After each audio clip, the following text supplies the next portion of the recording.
Hello. Today we're excited to talk about 5 tips to consciously create your world. Are you aware of this? We live in a world of our own conscious creation. Welcome to our very special guest, Meredith, and to all of our viewers. Subscribe to our channel and smash the like button. We really would appreciate it. 5 tips to consciously create your world: choice, awareness, think and create, meditate, and attention. We're going to discover today some very creative ways to start a new thought process, to train our minds how to create the world that we really desire. What kind of world have you created for yourself today? That's a very unique question that everyone should ask themselves. What kind of world have you created for yourself today? I would wager that most people who are viewing this live stream have never thought on those terms. You never thought that you are the sole creator of your world. Daily, we exercise the opportunity to think and create. When you're thinking, and we all are thinking, we're creating. The world we live in is designed with our own mindset. Yes, it is your preference. Create the world you want to live in. With all my might, it shall be done. Receive the amazing gift, the power of choice. Fill your world with love, joy, peace, harmony, hope, wonder, health, wellness, prosperity, abundance, ideas, creativity, and generosity. The question again is, what kind of a world have you created for yourself, considering your internal dialogue and self-talk? Meredith, would you like to share something on this topic? Yeah. Well, I want to start by saying thank you for having me back. I'm really excited for this topic. And I think going into this and even just highlighting our brief conversation prior to hopping on the live is just, you said something that I really liked. You said everyone thinks. And so that's like step one is like we're all just consciously having these different thought patterns and it's being reflected in our world essentially, and I think it made me reflect on just going through the motions of my daily routine and how oftentimes you'll think about all the things you want to do or there's not enough time in the day, and just realizing, like you said, with all my might it shall be done, and that um if you can have this consciousness and you can think what you like, what you don't like, what you want to see, then you have the ability to make it happen and have the actions translate. And so that just spoke volumes for me, in that you have these repetitive thoughts and you know, like you go to sleep at night and you know the type of day you want to have, you know the type of morning you want to have. So you're already halfway there. And it just was really, I think, a really positive um, statement in that you're already on your way and that you're having these thoughts, and that like what are the next steps to like create a more positive life for yourself.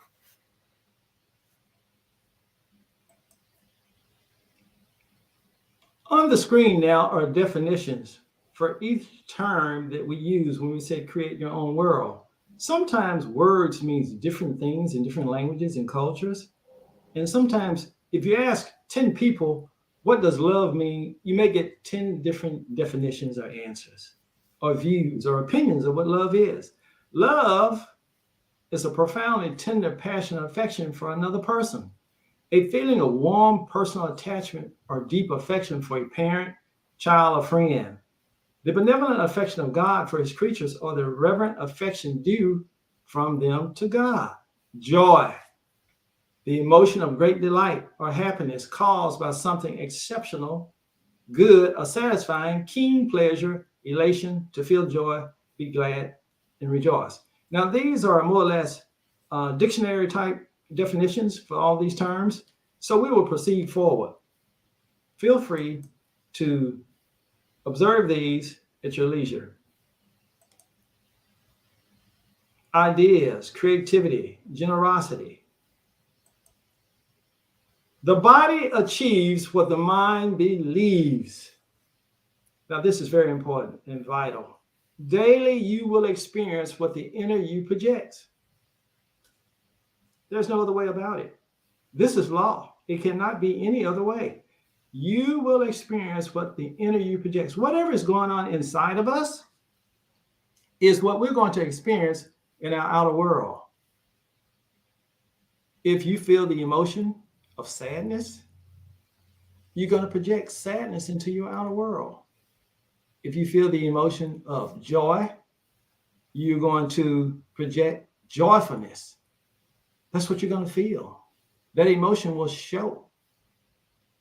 Yes, this is law. It cannot be changed. Where your attention goes is where your mind goes. This is all part of the mind training process. Wherever your attention goes, that's where your mind is going to go. If your mind is on you feeling depressed, you're going to project that feeling, that emotion. You're going to feel depressed. If your mind is focused on the attention of feeling fearful, you're going to have the emotion of being afraid, fearful.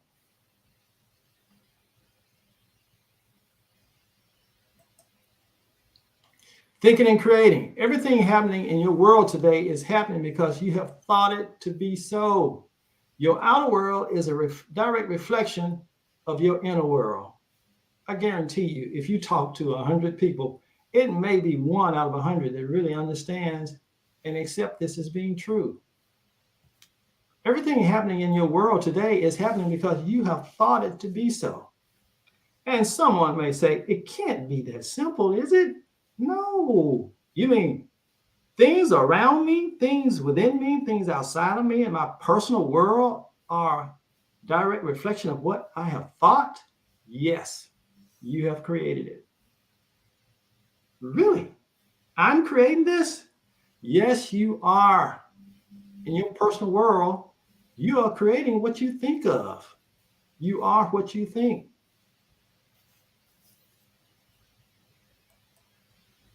Inner world, outer world management. Keyword management.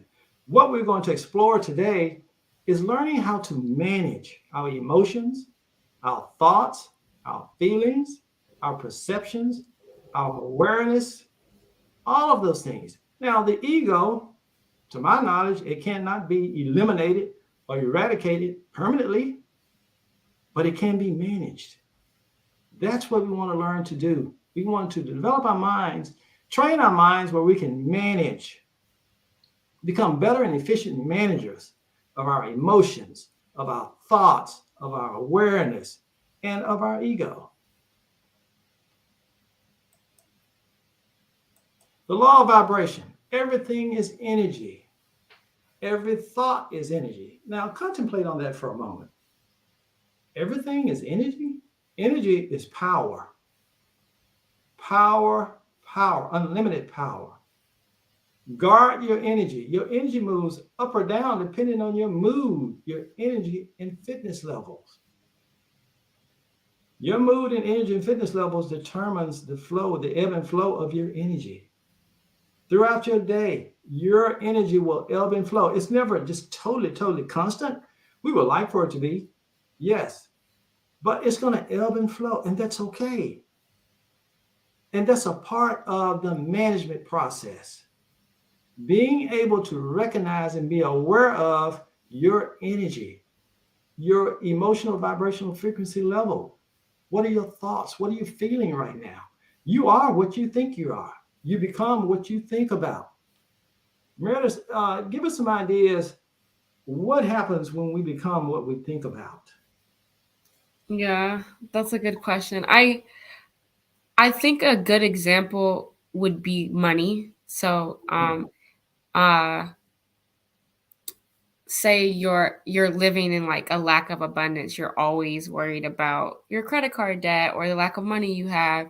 You almost become so fixated on that current state, and that, I guess, in a way, I don't want to say poverty because it doesn't have to be like poverty is a spectrum, but you become so fixated and kind of present in that state of wherever you are financially, that is reflected in your reality. So you're not, your energy is low and you're very pessimistic, and you're kind of operating from this this energy level that you don't attract money, you need money, you're not getting money, that it just becomes like a cycle of you're not experiencing that financial growth. Because if you were operating on, well, I don't know where the money's going to come from, but like I'm open to receive financial opportunities, then that openness and that higher frequency energy will allow you to welcome entrepreneurial ideas or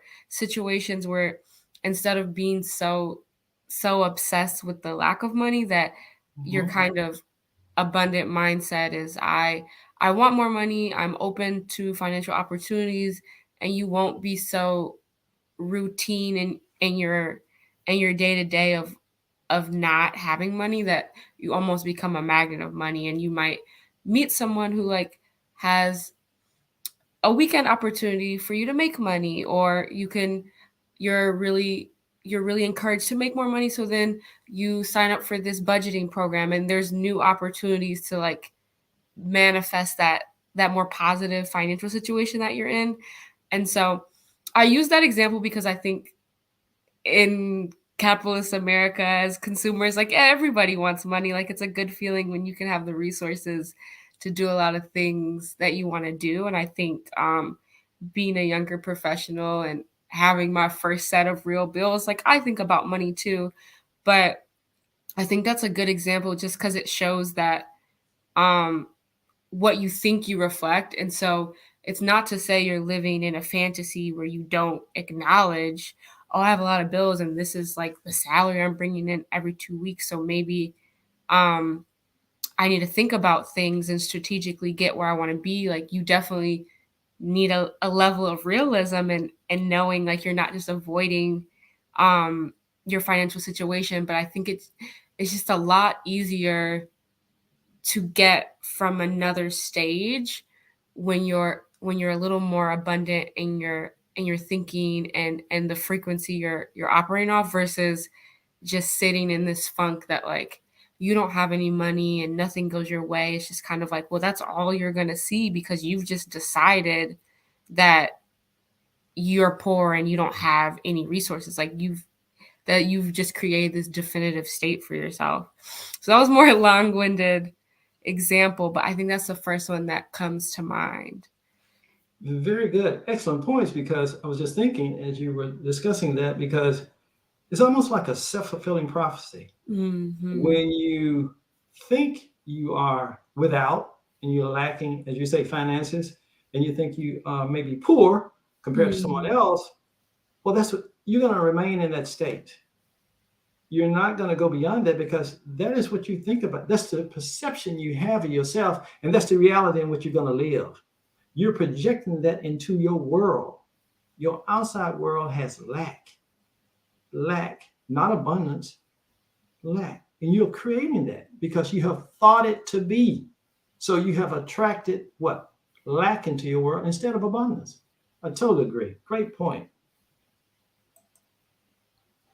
The emotional frequency chart. Now, we talked about this some time ago, but this is so important, and it is such a platform to always review and think about, because this is where we live.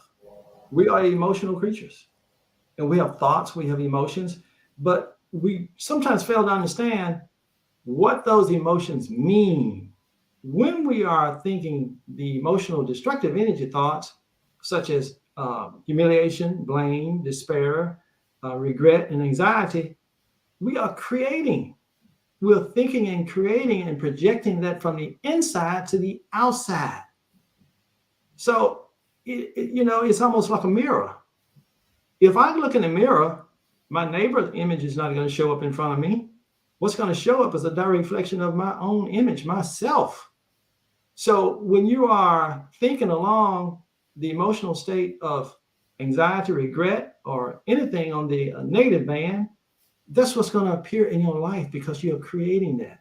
And what we need to do is learn how to retrain our minds to think differently, to increase and improve our energy level, and our emotions will change. For instance, if you look up the chart starting at the 500 hertz level, and we always say that 528 hertz is what? That's our benchmark. That's where we want to remain at all times, because as you can see, this is where the strong creative energy starts on the higher bands of the chart, which means a different type of emotional state. On the 500 level, we have what? We have reverence, and we have serenity, we have bliss, we have peace, joy, and love. That's what we want to project from the inside. When we have those thoughts inside of us, we can project those thoughts to the outside. That's our inner world of love, joy, and peace and enlightenment. That is creating our outer world of the same image and focus and energy. That's what we become. We have the ability to create our own world. Yes, our inner world, it determines our outer world. So very important.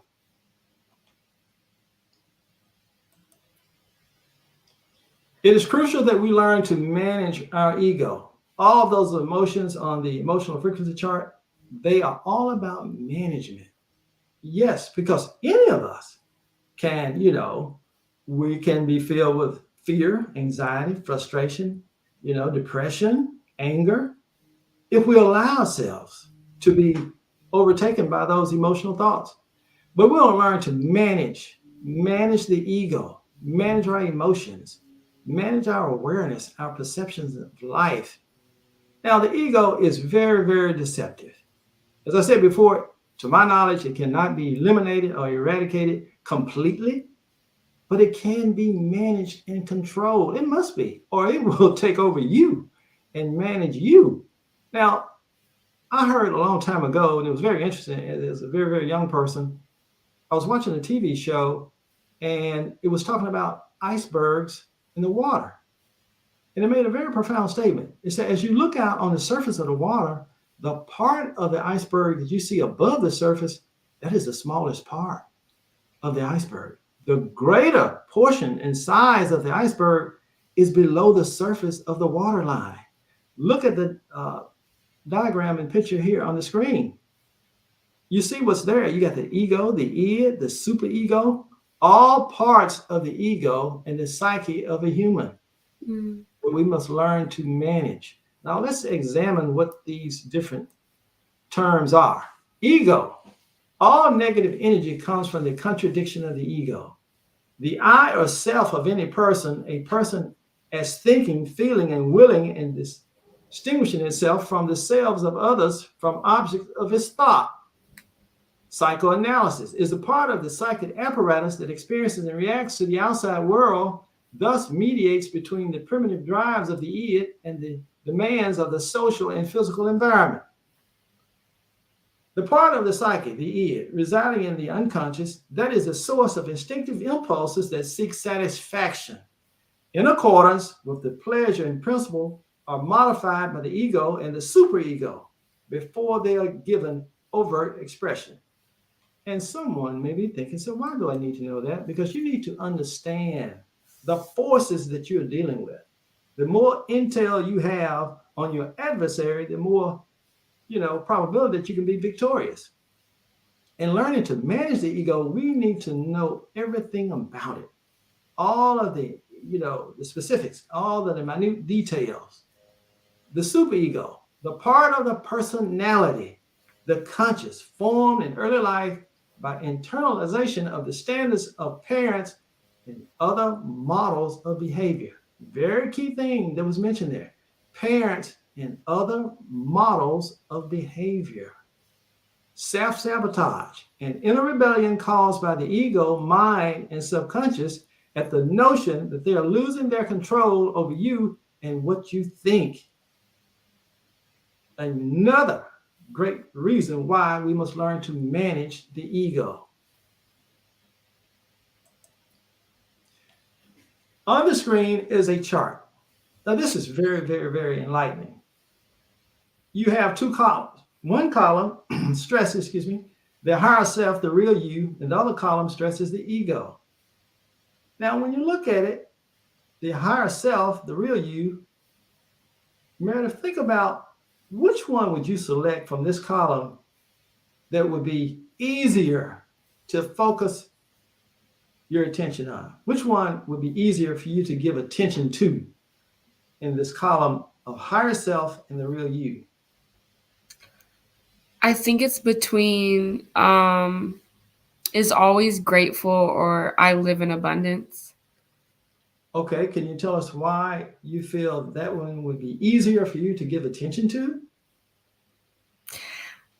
I think it's some well, two reasons. It's something I already kind of am practicing to implement in my life, and I also think that those two are most like reflective of like the energy I can give off. And so for example, like you're going to have highs and lows in life and go through various seasons, but a lot of the thoughts you think or the attitude you take on play a big role in like how long you stay in those seasons or what you gain from those seasons of like I don't want to say adversity, but sometimes you're in unideal funks in your life and they can take a toll on you realistically.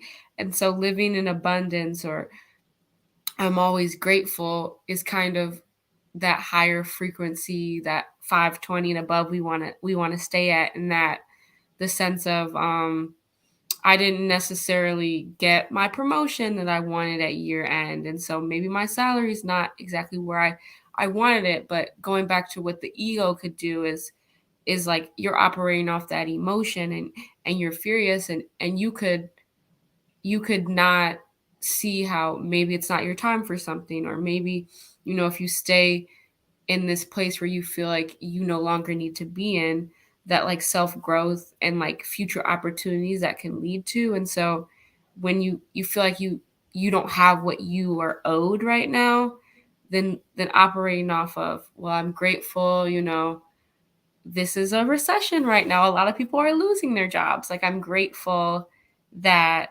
I don't have a salary I want right now, but I'm grateful I'm employed. Or I live in abundance. Like maybe there's a reason I didn't get that position because I'm always attracting new opportunities. And so it's definitely a lot of work to get to that level of frequency where a lot of things my dad always says like don't let things knock you off your square.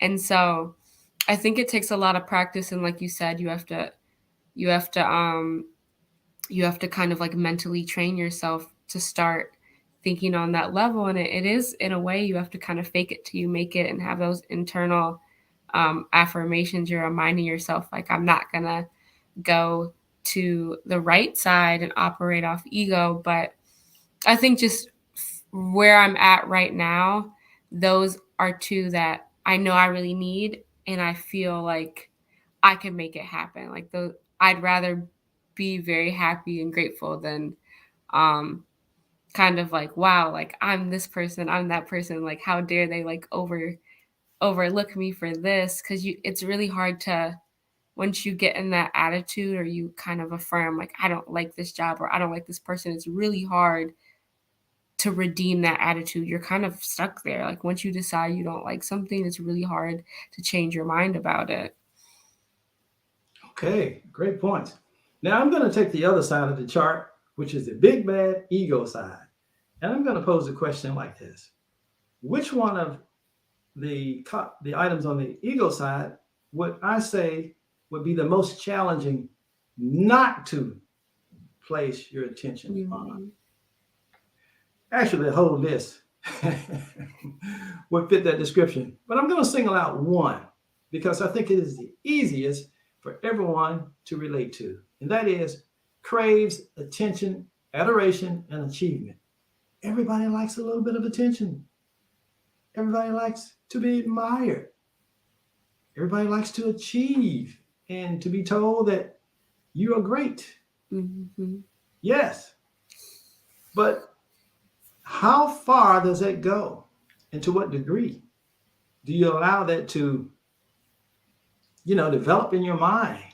Because once it starts going and going and growing and expanding, it gets into what? Pride. Mm-hmm. And you become very, very selfish.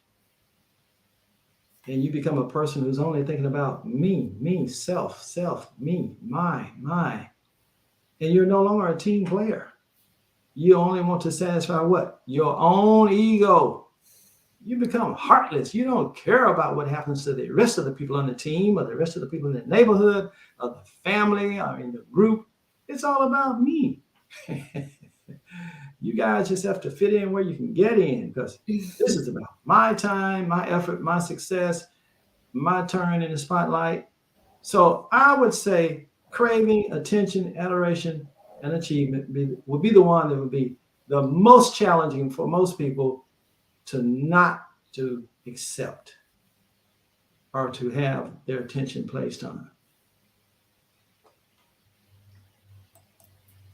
The law of awareness, becoming more and more aware. When we're meditating, when you start out meditating, as I did some time ago, it was a very new concept to me. I didn't have much information about it at all.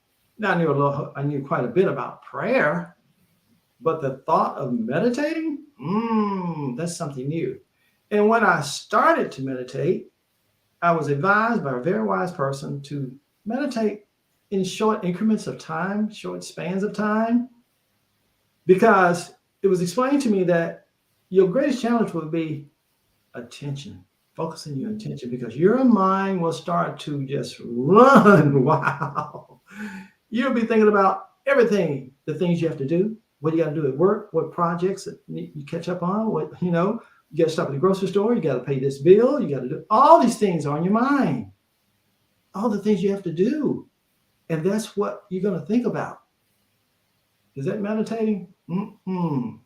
So what I started to do was to learn to focus. And I found out one very key step that I was missing from the start was, in my meditation process, I was never totally relaxed. The more I learned to get control of my body and to focus my attention on relaxing my body, the more I was able to get into the flow of the meditation process. So total relaxation was the first step for me, learning how to be totally relaxed. And after that, my periods and duration of time began to increase as I was able to focus and meditate a little longer. I started out with 24 minutes, the meditation time. I want to be able to meditate for a duration of time of 24 minutes. And once I accomplished this, I started to relax more and more and more.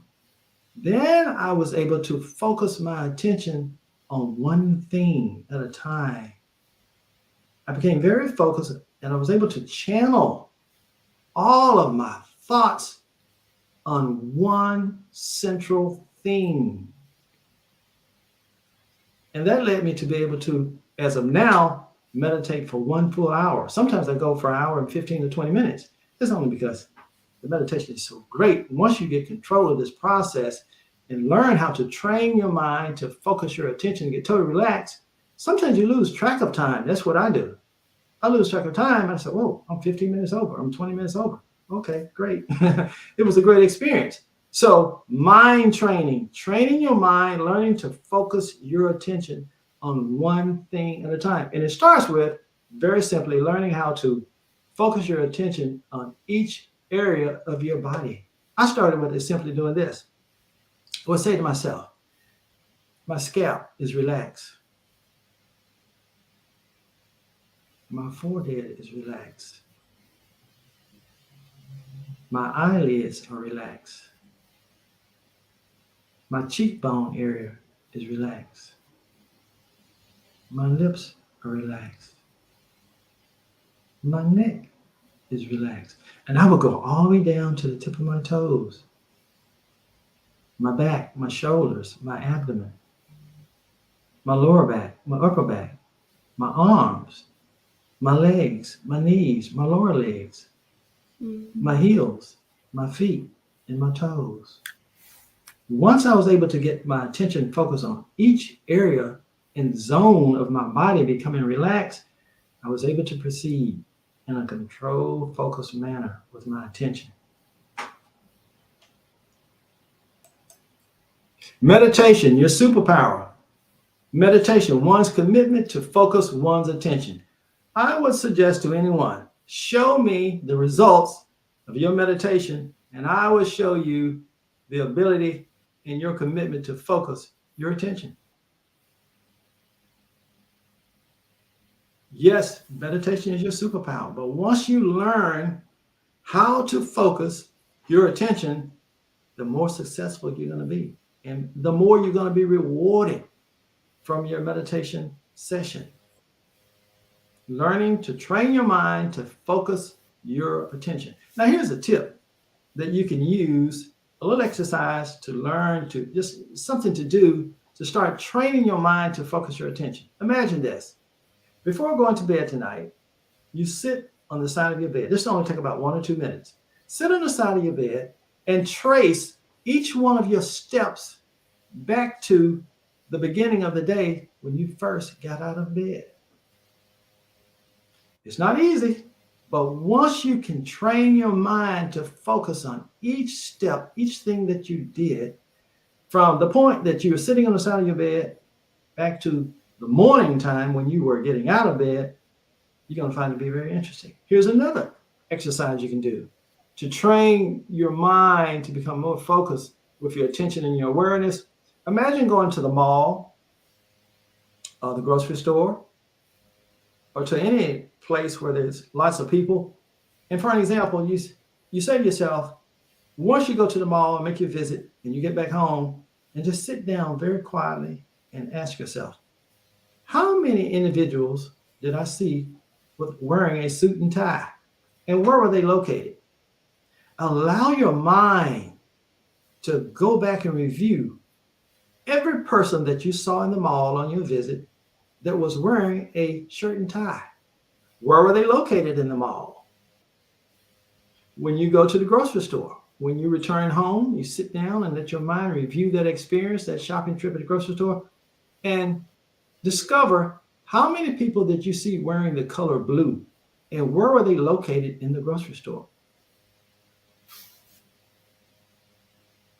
You're going to determine how aware you are. What is your awareness level like? Are you aware? Can you develop a greater sense of awareness, a heightened sense of awareness by becoming more focused, allowing your attention, your awareness to become more focused? Meredith, do you have any thoughts on that?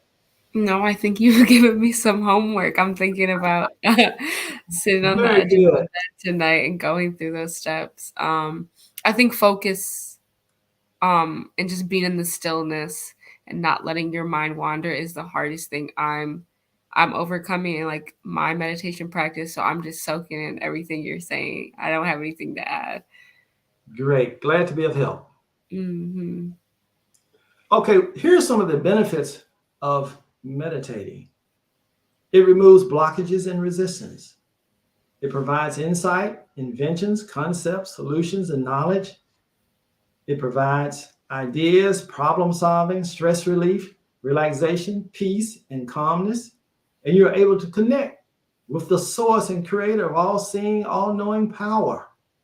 Your divine higher self, the real you, and I are God. We're one. How could we not be? You are created in my image and likeness. Wow. Yes. Meditation, that is our superpower. Here's an example of someone who's meditating. Now look at that very closely because she's very relaxed. You can see she's very focused. And she's probably doing guided meditation. Guided meditation is when you're listening to a program or an audio program that guides you through the meditation session. You can see she has on her headphones, and the headphones are hooked to a cell phone, so I'm sure that's guided meditation. But look at her posture there, how relaxed she is. Now, when I'm doing my meditation, I sit in a chair. Matter of fact, the same chair I'm sitting in right now. Yes, that's the most effective posture for me, sitting in a chair, very relaxed. The room is totally quiet and still. And I usually start at 5 o'clock in the morning, 5 a.m. There are many different ways of meditating. Now, this is very interesting. Take a very good look at this picture. Another thing that helped me along the path of learning how to meditate personally, when I first started, there's a park near my home where I go and walk. I spend a lot of time out in the forest, walking and thinking. Being out in nature is so therapeutic and it's so very good for you emotionally and, making you aware and more conscious about the world around you. There's a special area in the park that I would go and look at because the trees were so beautiful. And to help my body and to help me settle down and relax, I would revisit with that image in my mind that I saw and I experienced in the forest. Now, this picture right here, look at all of the details in this picture. Look at the lake, all of the trees around the edge of the lake, the mountains in the far off distance, the blue sky. Once you capture, your eyes are like the lens of a camera, but your brain is the database. It's the hardware of the camera. As you are capturing this image in your mind, you can replay it at will at any time, anywhere. When you're meditating, when you need to really focus your attention and relax, allow your mind to pull up and revisit this image that we're looking at right now. Keep this image in your mind. It is a beautiful, beautiful scene of nature. It is just wonderful. It is so peaceful and calm there in the forest, a lake in the forest, surrounded by all of the greenery, the trees, the shrubbery, the beautiful mountains, the beautiful blue sky. Keep this picture in your mind. Revisit this picture over and over and over again to help you focus. Or I say anytime that you're stressed, if your day is not going like you want it to, temporarily, I hope, just refocus yourself, recalibrate yourself with this beautiful image of nature. It will be a great help to you. Meditate. Here is a person who's meditating in their private office. They may work from home or in their own business. They may be gathering solutions or ideas for a new project, problem solving, analyzing the work that needs to be done and completed on this day. They are meditating. They are connecting to a higher source of knowledge and information. They're gaining wisdom by meditating.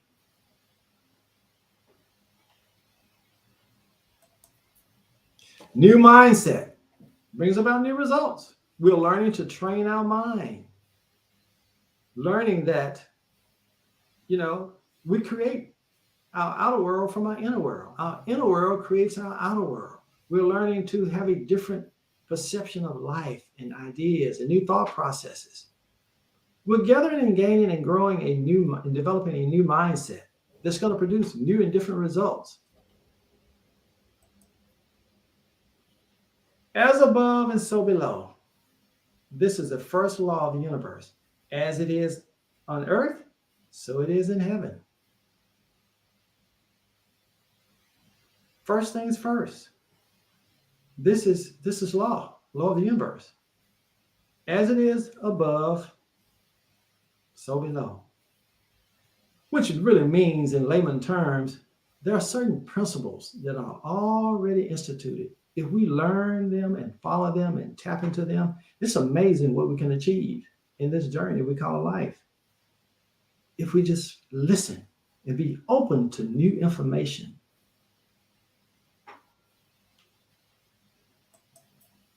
The law of consciousness. Consciousness permeates all things and all humans, plants, animals, stones, animate and inanimate objects. Consciousness is a state of awareness. We've talked about being aware, becoming more aware. being focused. Where the mind goes, the attention goes. Where the attention goes, the mind goes. There is only one consciousness. There's only one pure consciousness, and that is God. So we're all interconnected by way of consciousness. Everything is connected. That's why we can clearly say and believe that everything is energy. It really is, because everything is connected on a conscious level.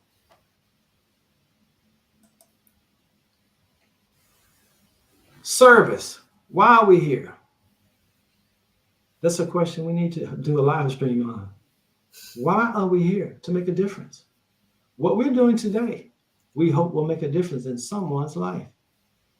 Serving others should be one of the most important goals in life. It should be one of your most important goals in life. To serve humanity is the price we pay to remain on earth. Now, that's an interesting concept and notion to think about.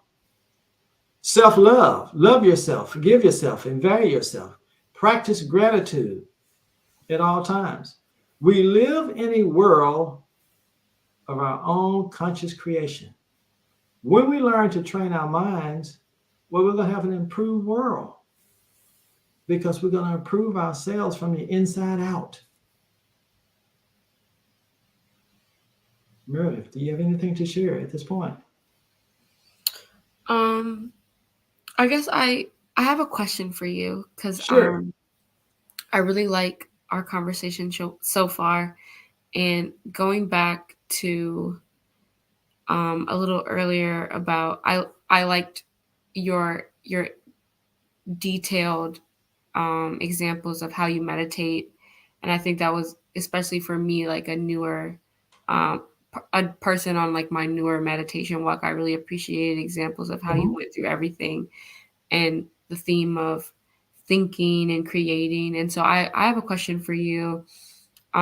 What would your meditations look like if you were someone who is, I think earlier in a couple slides you talked about self-love and like letting go of like regret or indecisiveness or different decisions that maybe it's so easy in seasons of uncertainty to feel like, oh, I wish I would have done this thing, or what if I did X, Y, and Z, like to kind of in a way glorify like the road you didn't take when right now something seems hard. So what would an example of your meditations look like if decision making or kind of the decision you made and you're kind of trying to navigate that, what would your meditations look like in that type of situation? Are you asking if I made decisions that I now regret? Not necessarily, but I guess if someone was feeling that way, not necessarily regret, but I guess more so, okay, I had, for example, like a job opportunity. Like I had two different job Mhm. opportunities, and now I'm in this current role and it's going really well, but it's not necessarily what I thought it was going to be. So what would a meditation look like to get in that more abundant mindset of there's a reason why I'm here, and even though X, Y, and Z is a little unclear for me, what are ways to create a day where you're not reverting back to, oh, what if I did this, or I guess like more of a season of Mm. indecisiveness and not as confident. Oh, okay. This is exactly what I would do. This would be my approach. Once I get into my meditation session, Mm, I would focus on the decision that I made, the mhm, career choice, or the job description that I have, or the position that I have. I would channel my focus, laser beam, like on just that. Now, very relaxed, not stressed, not mhm, trying to force an outcome for sure, but that would be my focus. My attention would be on that job, position, or career choice, and I would meditate on it. mhm, Now, this probably would take place more than just one session. It may be for several days. I would mhm, meditate on this. And while I'm meditating on it, I would listen and pay attention to what my meditation session is saying to me, what is being revealed to me about that career or that position or that decision that I made. And usually in my case, what happens to me when I do that, because what you described is really what I do exactly. Mhm. I will, let me give you an example. Coming back to your example in a moment. When I write my books, sometimes I get a title of a chapter before I get out of bed. Mm. Maybe about 2 minutes before I get out of bed. And that's just the title. It may be a sentence in the first paragraph. So as I move into my area where I meditate, that is what I give my attention to. And once I do that, information starts to flow all about that chapter, the next sentence, the next paragraph, and on and on and on and on and on until it is so vivid and clear to me during my meditation session that once I'm done, I'm able to go to my computer and start writing. Mm. And what I'm writing is what was revealed to me from my meditation session. Yes. And I just take it from there. It's kind of like the launch pad, so to speak, that gets me started. It's the catalyst that gets me started. So back to your exact question or situation that you were posing, what would someone do or what their meditation results would look like? It would be along those lines. Once I'm meditating and focus my attention on that career, that position, a job choice, I will be listening and paying attention to what information, what knowledge is being revealed to me about that one central key theme. And also, I would write it down in my journal because I'm going to Mm. meditate today, tomorrow, and the next day. And then I'll be able to go back and review my journal of things that I have gotten, the results I've gotten from my meditation sessions about the questions that I have. So, I'm sure anyone who does that, they're going to get questions answered. They're going Mhm. to get information that does not come ordinarily to you. Because usually what happens, self-doubt comes in. We start doubting ourselves, anxiety creeps up, we start not feeling good about decisions or choices we may have made or may not have made, and a whole lot of questions that's coming in, seem like no answers. I just got question after question after question. So I really don't, it's not clear in my mind if I'm on the right track, I'm going in the right direction. So at that point, you really do need to meditate to go to a higher source that can give you information. This is how and where we should do all of our problem solving. This is where our awareness and analytical abilities become very, very keen. We are able to observe and gather information that we can't get from any other place. So, yes, it can be very, very beneficial for anyone to meditate and just listen and pay attention as to what information you are getting during your meditation session. And write it down in your private journal and just review that. And before long, you're going to have dot after dot connected, connected, connected until you have just a big picture view of your whole situation. Yes, it happens just that way. I hope I gave some insight into No, that. that was perfect. I like that. Yeah, thank you. Okay, very good. Very good. Knowledge is power. That's what I just mentioned. Knowledge is power. The lack of knowledge is the opposite. It's a lack of power. When we don't have the knowledge and information based on just our own human thinking, what happens? Doubt, disbelief, mistrust, anxiety, uh, a whole lot of unanswered questions. We begin to develop a whole lot and encounter a whole lot of negative self-talk. And that's exactly what the ego wants to happen. Yeah, the ego wants you to go down that road. Oh, he said, yes, come to me. I'm going to fan the flames of all this. I've been waiting on this. Yeah, you're not as strong and sure and confident as you thought you were. Oh, yeah. So as we meditate, we're gaining knowledge and information, and that gives us more power, more confidence. And in the end, the man or the woman that wins will be the man or the woman with the best information. That's what this whole live stream is about. You gathering for yourself and gaining benefit from the best information. because that's going to be the winning ticket. Having the best information will give you knowledge and confidence and success in life.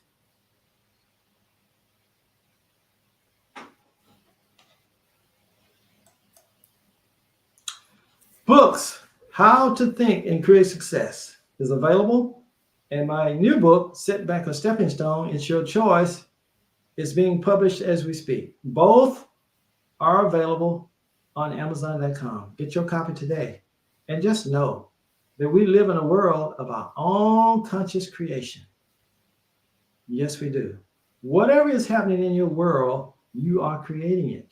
So let's learn how to create what really benefits us, create the value, and and be grateful for the things that we really desire. We can do this. We've been given the ability to do this. Yes, we can create our own world. All right, it's been a great session. I've enjoyed it. Thanks, Meredith. We Thank will you see for all of you having me. next time. Goodbye for now. Bye.